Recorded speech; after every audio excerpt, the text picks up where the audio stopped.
'Tis the season to get the ball rolling on hard launching the new you. Instead of trying to reinvent yourself, let's get better at setting up systems in your life so you can live that dreamy, pictured life that you have visioned. Every year I do a really big reset, and I follow along a pretty simple structure. I tackle one thing at a time. I can do as much or as little as I need to, but I'm working off of this very basic and general list. So this is our 2026 version. Let's start with a declutter. Now, one hot tip I will tell you right now that you should plan into your 2026. Picking a space each month to declutter. Schedule it in once a month, pick one space, one drawer, whatever that's a pain point, and just get it done.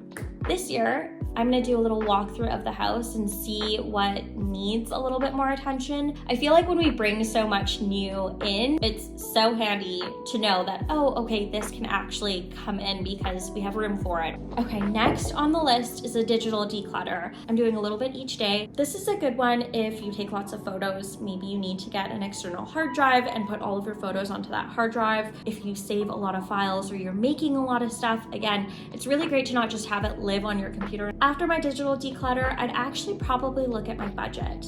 I highly recommend, if you have never looked at your finances before, to take a peek and make a list of the actual needs that you do need versus the nice to haves and wants. It does make a huge difference. It definitely makes you feel like you have a little bit of control. This year, I'm doing something a little bit more wacky, and I used to do this years ago. I'm tracking everything I purchased this year, whether it's cash, debit, credit, whatever. I want to keep track of all of my purchases this year and then find out what I'm spending extra on and if it was worth it. After budgeting, I like to do something fun and a little bit light. And the fun stuff for me is vision boards and goals. I use Pinterest for this again, my tried and true. I pulled photos from Pinterest. I made myself a little bit of like a mood vision board type thing for the new year, and I will share that with you. Okay, so we're on Pinterest. I have a lot of words from 2025. This is my old board. What I do like to do is go through my old board, and if there's anything that might be still relevant for this year, I move it into my 2026 board.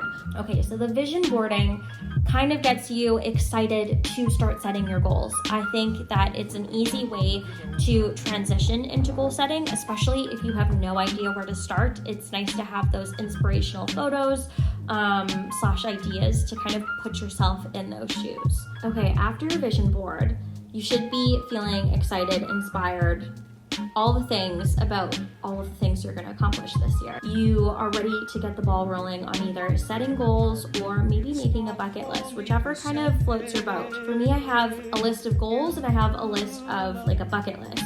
And the bucket list is more so like fun things that I'd love to do this summer, and if I can make plans toward it, great. Goals are specific things that I actually want to crush. This year, we're doing like a bingo sheet of goals. It's kind of like a fun way to not only crush things that you said you wanted to do that you're working towards this year, but it's also fun because then you get a treat after. But some of the things that are on my list this year literally aren't groundbreaking. They are very normal things. So I'll read you some of mine. I would like to read a total of 12 books this year.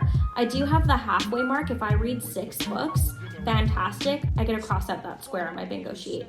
I also have doing 6 hikes by myself. My big one this year will be 52 days of no screen time, which equates to maybe 1 day per week. No screen Sunday is what I called it.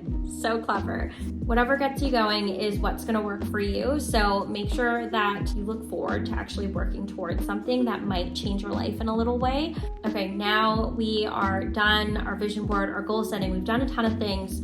Now you may want to update your routine. Not only did I figure out my budget, but I've now figured out the things that I want to do with my time and what I'm working on this year, and I want to put those in my calendar. It's so nice to have everything slotted in with reminders to let me know what's coming up next. And it takes off a little bit of the mental load for myself because I'm also thinking about everything else that's going on at home that I need to cover. This is an easy way to ensure that I'm working on things as time goes on. Anything that's going to take out that like thinking process for you or that's going to be a barrier is what you want to set up for yourself. If it's working out first thing in the morning, you may want to set up your lights so they turn on nice and bright for you first thing when your alarm goes off. Maybe it's also setting up your clothes so you're ready to go to the gym right away. If it's taking your vitamins, maybe you want one of those pill boxes that has them all set up there for you so you don't have to open each bottle every single day. That could be another one. Maybe it's drinking water first before you drink your coffee. That might be another one that I need to do this year. Maybe that's something that I could put my water bottle on my bedside table and I have to finish that water bottle before I go downstairs to make coffee.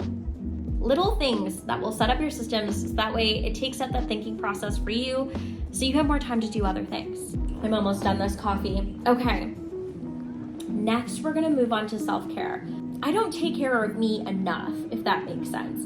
I love the idea of it, but I actually don't spend a whole lot of time on me. So this year on my no screen Sundays, I've also planned out a couple hours to set aside for wellness. It takes so much out of me to like set time aside to actually get the thing done. So now it's just gonna be Sundays. I like to do a reflection of the entire year. I typically journal almost every single day. I do a morning of how I feel and what I'm looking forward to and maybe some things I need to do. And then at the end of the day, I recap my day and it's really good. It takes off a lot of that like thought process before you go to bed. At the end of the year, I think it's really important to kind of go over everything that worked, didn't work, some things that stressed you out, some things that didn't stress you out, anything that you changed your mind on this year, things that you're grateful for, things that you've accomplished, like what do you need to celebrate? I, again, like to do this in little buckets. I do have this online for free, but if you need questions, it lives up on Gumroad. Oh my goodness, I've been distracted and I didn't talk about non-negotiables and the sun is about to go down, so bear with me. Non-negotiables. So last year I made a list of non-negotiables. I will say that, sometimes they were negotiable. What was on the list? It was a 10-minute tidy, making my bed every day, walking 20 minutes every single day, drinking 2 liters of water every single day, no dishes in the sink, and prepping the coffee machine. I would give myself like a 90% for all of this. I'm pretty good at all of this. Whether or not you're doing your reset right now and you're watching this video, or you're planning it out throughout the next couple months, weeks, whatever it may look like, awesome. Just know that you can do it whenever you want to. It's not just because it's a new year. However, these are the few things that I feel help me throughout the year, and I feel way less stressed and I'm calm because I have control over the things living over here. Whatever is going on, whatever you're feeling right now, if it's overwhelm, if it's excitement, just sit down and write it out. Just write down all the things you're feeling, mumble jumble, it'll help, trust me.